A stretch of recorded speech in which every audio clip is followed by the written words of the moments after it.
नमस्कार दर्शक बंधु आपण समस्त को जातक विचार चैनल को हार्दिक स्वागत। आज वीडियो जानिबा रवि महाग्रह द्वादश घरे बसिले कौन कौन फल दियंती। भगवान सूर्य नारायण होउछंती रवि, तो ग्रह मान भितर से होउछंती राजा, तांकर जो गुण से होउछि राजसिक गुण।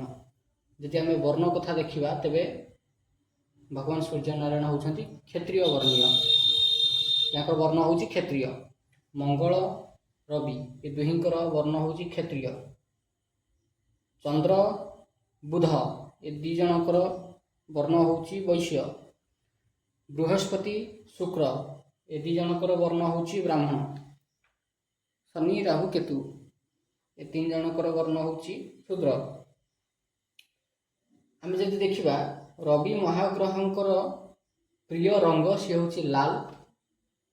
भगवान सूर्य नारायण होउछंती पूर्व दिगर अधिपति, तांकर प्रिय धातु होउछि सुना अथवा तंबा। तांकर प्रिय रत्न होउछि कोन माणिक्य अर्थात रूबी। रवि महाग्रह जेतेबेले मेष राशि रे बसंती सेतेबेले तांको उच्चस्थ बोली धरा जाए, जेतेबेले से तुला राशि रे बसंती सेतेबेले नीचस्थ बोली धरा जाए। ठीक यार अल्टरनेटिव जदि आम करदबा, भगवान शनिदेव जेतेबेले तुला राशि रे बसंती सेतेबेले से उच्चस्थ हो जाती, और जेतेबेले से मेष राशि रे बसंती सेतेबेले से नीचस्थ हो जाती। भगवान सूर्य नारायण कुंडली जदि अष्टम और द्वादश घरे बसी पड़ती तेज एत भल फल दियंती नाही। Concept clear. कुंडली सप्तम घरे जदि बसंती तेबे व्यक्ति निज घर को केवे फेरी पारेनी, अर्थात निज घरे सुख शांति रही पारे ना। सब को बाहर रहा पड़े, घर भड़ा नहीं रहा पड़े कि अन्यत्र जाकर घर तोलिक रहा पड़े। साधारणतः देखा जाए बापा सह रही पारे ना, निजर घर करे, निजर घर कर बाहर रहे कि अधिकांश देखा जाए एभलिया लोक सरकारी चाकरी पाई था, क्वार्टर रे रहती, क्वार्टर में यहाँ जीवन बीती जाए। घर को फेरला मात्र जेबे जेबे मैंने घर को फेरिया को चेष्टा करती से घर परिवार सह कलह हुए। Concept clear. एबे आसीबा भगवान सूर्य नारायण को घरे बसिले कौन कौन फल दियंती। ये हूँ लग्न घर। लग्न घर जितेबाला भगवान सूर्य नारायण बसंती से व्यक्ति को उच्च वर्णीय पत्नी प्राप्ति हुए। कौन उच्च वर्णीय? उच्च वर्णीय माने कौन? माने भल परिवार भल वंशर, जो वंशर कीर्ति थव, सुनाम थव, एमती नहीं कि झाटिया वंश हो सेमती नहीं। जेज चार्टा बाहाई थव, ता जेजीमा जाइरी दीटा बाहाई थव, सेमितिया नुह, पूरा एकदम क्लीन चिट। जेबे जेबे सूर्य नारायण लग्न घरे बसिए सेतेबेले से उच्च वर्णीय पत्नी दियंती। उच्च कूल ससुर संपर्क स्थापित हुए। साधारणतः एभलिया लोक प्राय देखा जाए मुंडा बिंधाटा चक्षु रोगटा लगिक रहे। आ कौन एभलिया व्यक्ति राजा भाया खाटपाट भितर बंचा को चेष्टा करती और रहा भी पसंद करती। एमानकर लो क्लास फैमिली पसंद नुह, थर्ड क्लास क्वालिटीर लोक एम पसंद नुह। जो माने लोक जो लोक स्वार्थी से माने पसंद करती कि लोक स्वार्थी लोक बिल्कुल पसंद करती। भगवान सूर्य नारायण जार लग्न घरे बसवे से गोटे भल गुण दियंती कौन ना दानर गुण दियंती। अर्थात ये व्यक्ति निजे खाऊ अथवा न खाऊ, जदि या पाखे कौन लोक भोकरे अच्छी ये ताको निहाती निज भोजन देदेव। महादानी महा उदारवादी हुंती। नेक्स्ट आसवा द्वितीय घर को। जितेबाला रवि महाग्रह द्वितीय घरे बसंती से जातकर मुहरे तिल चिन्ह थव। तिल चिन्ह माने कौन? कला जाई निहाती थी। जदि रवि शुभयुक्त हुंती तेबे एभलिया व्यक्ति नाना उपाय धन अर्जन करे। केमती धन अर्जन करियो? गवर्नमेंट थ्रू धन अर्जन करियो। गवर्नमेंट अथवा टेंडर को पास करईदेव, सेठू कमिशन खाइजिवो। नचते गवर्नमेंट ठारू टेंडर आनिकी रोड कंस्ट्रक्शन काम हो कि अन्य कौन काम हो करी सेठू पैसा प्राप्ति कर नब। विभिन्न प्रकार योजना रे, प्रत्येक योजना सरकारी योजना पकई पकईकरी सेठू पैसा खाइब, ये टाइप हुए। आउ कौन हुए ना जदि पाप ग्रहंकर दृष्टि उपरे थाए तेबे एभलिया लोक सामान्यतः बड़ धन लाभ वंचित हुअन्ति माने बड़ आकार बड़ रेंज धन लाभ करिपारन्ति नाही। नेक्स्ट आसबे तृतीय घर याला तृतीय घर। तृतीय घर जदि रवि रहिबे तेबे एभलिया लोक महाप्रतापी हुए साहसर सीमा नाही एते साहसी हुअन्ति दुस्साहसी कहतु सुसाहसी कहतु जहाँ भी कहतु किंतु एमानक प्रतापटा प्रबल थाए अन्य मानक डोमिनेटिंग करके रखिबार नेचरटा भरपूर मात्रा रे थाए। एमानकर साधारणतः निजर भाई भौणी सह बिल्कुल पड़े नाही आ एमाने निज भाई को निज स्वार्थ पाइका किछि भी करि परंती यूज करि परंती। आ कोन हुए तीर्थ भ्रमण करिया पाइका बहुत पसंद एंकु आ शत्रु मानक ऊपर विजय प्राप्ति करिया पाइका एटा गोटे भल जोग जहाँ कुंडली तृतीय घरे रवि बसी थे भूल सह शत्रुता करेंगे ना कहीं शत्रुता कला माने तार पिता निहाती सपोर्ट देवे आ ये लोक अन्य ऊपर विजय आराम से प्राप्ति कर जाए।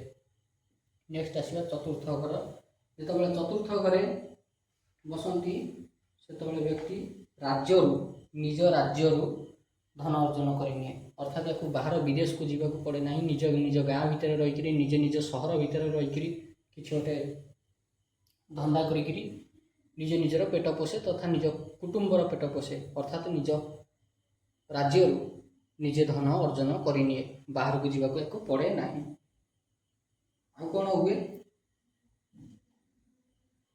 मातांकर शरीर सामान्य टिके असुस्थ रहे देखिए बड़े लोकंर कुंडली निहाती माँ शरीर टिके असुस्थ रहिबो। छोट मोट ट्रावेल करने को बहुत पसंद करती भल भल बाइक रे बुलिया पाइका भल भल कार रे बुलिया पाइका एमाने बहुत पसंद करती जार चतुर्थ घरे रवि थाए एमाने खूब अधिक भ्रमण प्रिय कनसेप्ट क्लियर या बुलवाटा हूँ मुख्य जिनस दिने दी दिन 5 दिन पर्यंत न खाइया देले चलो किंतु 5 दिन पर्यंत ये बुलुथे कुआड़े बुलुंट कहीं बुलुंट कौन पर बुलुंट किसी ना ओनली बुलवा ओनली ट्राभेल होकर गोटे शौक।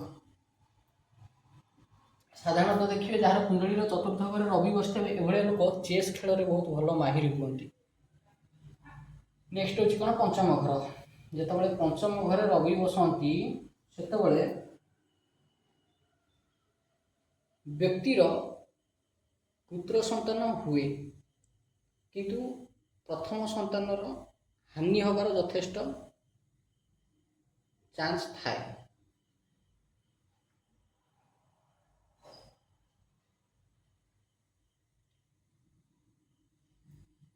जदि मेष लग्न होता है मेष वृष मिथुन कर्कट सिंह बुझे ना जदि मेष लग्न होता है सिंह राशि में स्वर गृह पंचम घरे बसता तेरे कहुए प्रथम पुत्र प्रथम संतान हानि हुए किंतु तापर पुणी ठीक ठाक हो जाए। नेक्स्ट हूँ अन्य कौन जदि झील संतान हुए तेज झील संतान किसी असुविधा हुए ना जब पुत्र संतान हुए कहुए पुत्र संतान आइदर शरीर एकदम रुग्ण हम नचेते से मृत्यु तुल्य कष्ट पाइबे नचेते मरण मुह को चली जाए ये टाइप हुए।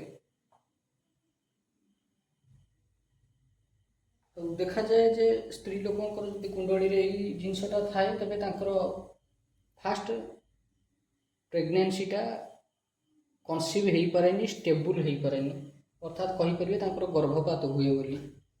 नेक्स्ट कौन 6 घर 6 घरे जिते रवि बसंती से जातक जोगी हुए जोग करने को पसंद करे बुद्धिमान हुए सुजन हुए आ कौन निजर जो ज्ञाति कुटुंब अच्छा से मिलामिशा करने को पसंद करे से हालचाल पचारिकी बुझा को पसंद करे भाया लोक सामान्य टिके विलास व्यसन प्रेमी हुए आउ भल खाद्य खाइबा गोटे बड़ शौक। नेक्स्ट आस सप्तम घर जिते रवि सप्तम घरे बसंती से कौन जातक को गुण दियंती देखा जाए कि परिवार सुख भोग करला बेलू भारी कष्ट हुए स्त्री ନାଶ ହୋଇପାରେ କିମ୍ବା ସ୍ତ୍ରୀର ସ୍ୱଭାବ ସ୍ୱାମୀର ସ୍ୱଭାବ ସହ ମ୍ୟାଚ୍ କରେ ନାହିଁ। ଆଉ ମୁଁ ଆପଣଙ୍କୁ ଆଗରୁ କହିଥିଲି ଏଭଳିଆ ଲୋକ କେବେ ବି ଘରେ ରହିପାରନ୍ତିନି, ନିଜ ପରିବାର ଭିତରେ ରହିପାରନ୍ତିନି, ନିଜ ପରିବାରକୁ ଛାଡ଼ିକି ଯିବା ପାଇଁ ବାଧ୍ୟ ହୁଅନ୍ତି। ଆପଣ ଦେଖିଥିବେ ଗୋଟେ ଗୋଟେ ଘରେ ବାପା ପୁଅଙ୍କର ରିଲେସନ୍ ଏମିତି, ବାପା ଘର ଭିତରକୁ ପ୍ରବେଶ କରିବା ମାତ୍ରକେ ପୁଅ ସେ ରୁମ୍ ଭିତରୁ ବାହାରିକି ଯିବ। ଗୋଟେ ରୁମ୍ ଭିତରେ ପୁଅ ପ୍ରବେଶ କରିବା ମାନେ ସେ ଘର ଭିତରୁ ବାପା ବାହାର ରୁମ୍କୁ ପଳେଇଯିବେ। ଏଇଟା କାହିଁକି ହୁଏ? ଖାସ୍ କରିକି ଏଇ କମ୍ବିନେସନ୍ଟାରୁ ହୁଏ। ଏ କମ୍ବିନେସନ୍ ଥବ ନାଇଁ ତ ଏ କମ୍ବିନେସନ୍ ଥବ, ନଚେତେ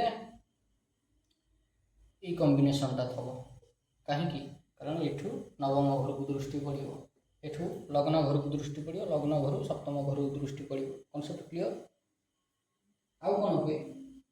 ଜାତକ ସାଧାରଣତଃ ପାପଶୀଳ ହୁଏ, ପାପ କର୍ମରେ ନିଜେ ମନ ନିବେଶ କରେ ଆଉ ନିଜେ ନିଜର ହାନି କରାଏ।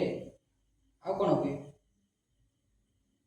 ସୁନ୍ଦର ଶରୀର ହୁଏ, ଶରୀରର ଯେଉଁ ଗଢ଼ଣିଟା ମଧ୍ୟମ ହୁଏ। ଏଭଳିଆ ଲୋକଙ୍କର ଚୁଟି ହେୟାର ଫଲ୍ ବହୁତ ଜଲ୍ଦି ହୁଏ। ନେକ୍ସଟ ଆସିବା ଅଷ୍ଟମ ଘରକୁ। ଯେତେବେଳେ ଅଷ୍ଟମ ଘରେ ରବି ଅଛନ୍ତି କ'ଣ ଗୁଣ ପ୍ରଦାନ କରନ୍ତି, କ'ଣ ହୁଏ? ଜାତକର ମନ ଭାରି ଚଞ୍ଚଳ ହୁଏ, ତ୍ୟାଗୀ ହୁଏ, ଶତ୍ରୁ ସେବାକାରୀ ହୁଏ। ଶତ୍ରୁ ଦି ଗୋଇଠା ମାରୁଥିବ କିନ୍ତୁ ଇଏ ଯାଇକି ତାରି ପାଖରେ ବସିକିରି ବୁକ୍ଚା ବୁହା କାମ କରିଥିବେ। ଆଉ କ'ଣ? କାମ ପ୍ରିୟ ହୁଏ, ଭାଗ୍ୟହୀନ ହୁଏ, ଏତ ସୌଭାଗ୍ୟ ଜାତ ହେଇପାରେନି। ବ୍ୟକ୍ତି ଅଧିକାଂଶ ମଳିନ ବସ୍ତ୍ର ପରିଧାନ କରେ, ମଳିନ ବସ୍ତ୍ର ବ୍ୟବହାର କରେ ଏବଂ ନୀଚ ଲୋକଙ୍କର ସେବା କରେ। ଏଭଳିଆ ଲୋକର ହାବୁଡ଼ରେ ଏମିତି ଲୋକ ପଡ଼ିବେ ଯିଏକି ନୀଚ କୂଳରେ ହେଇଥିବେ, ଭଲ ଧନ ଅର୍ଜନ କରିଥିବେ, ଇଏ ତାଙ୍କ ପାଖରେ ସେବା ଖଟିବ, ତାଙ୍କୁ ସେବା କରିବ ଆଉ ସେ ୟାକୁ ପଇସା ଦେବେ। Concept clear? ନେକ୍ସଟ ଆସିବେ ଏଠିକି। ଯଦି ଏଠି ବସିଲେ ରବି କ'ଣ ଗୁଣ ଦେବେ?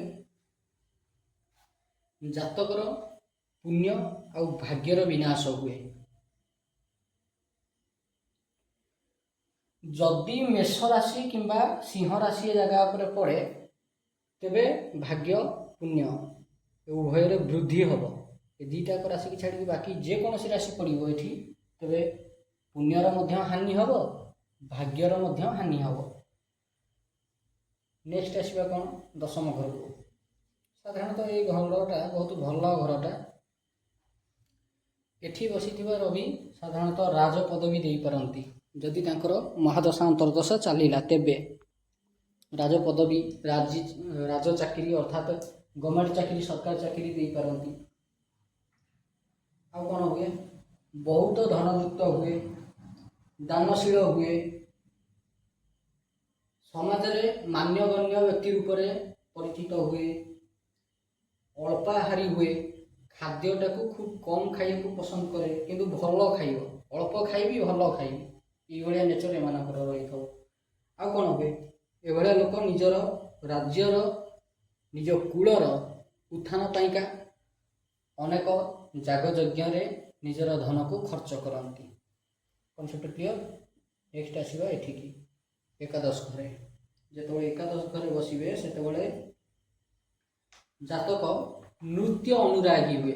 ନୃତ୍ୟ ଅନୁରାଗୀ ମାନେ କ'ଣ? ତାକୁ ନାଚ ଗୀତ କରିବାକୁ ପସନ୍ଦ, ବହୁତ ନାଚ ଗୀତ ଦେଖିବାକୁ ବହୁତ ପସନ୍ଦ ଥବ, କଳାକାର ପ୍ରବୃତ୍ତିର। ଧନୀ ହବ, ଭୋଗ ଶୂନ୍ୟ ହୁଏ, ଅର୍ଥାତ୍ ଧନୀ ହେବା ସତ୍ତ୍ୱେ ମଧ୍ୟ ୟା ମନରେ ବୈରାଗ୍ୟ ଜାତ ହୁଏ। କେଉଁଥିପାଇଁକା? ସେ ଯେଉଁ ଧନଟା ଅଛି, ପରିବାରର ପୈତୃକ ସମ୍ପତ୍ତି ଅଛି, ସେ ପୈତୃକ ସମ୍ପତ୍ତିକୁ ଭୋଗ କରିବା ପାଇଁକା ୟାଙ୍କ ମନରେ ବୈରାଗ୍ୟ ଜାତ ହୁଏ।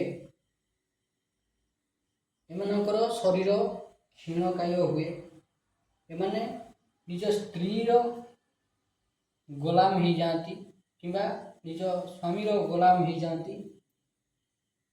ଏମାନଙ୍କର ମନ ବହୁତ ଚଞ୍ଚଳ ହୁଏ ଆଉ ଏମାନେ ନିଜ ପରିବାର ସହ ସୁଖ ସମୃଦ୍ଧିରେ ରହିବା ପାଇଁକା ସବୁବେଳେ ଚାହାନ୍ତି। ନେକ୍ସଟ ହେଉଛି ଦ୍ୱାଦଶ ଘର। ଯେତେବେଳେ ଦ୍ୱାଦଶ ଘରେ ବସିଲେ ସେତେବେଳେ କ'ଣ ଫଳ ଦେବେ?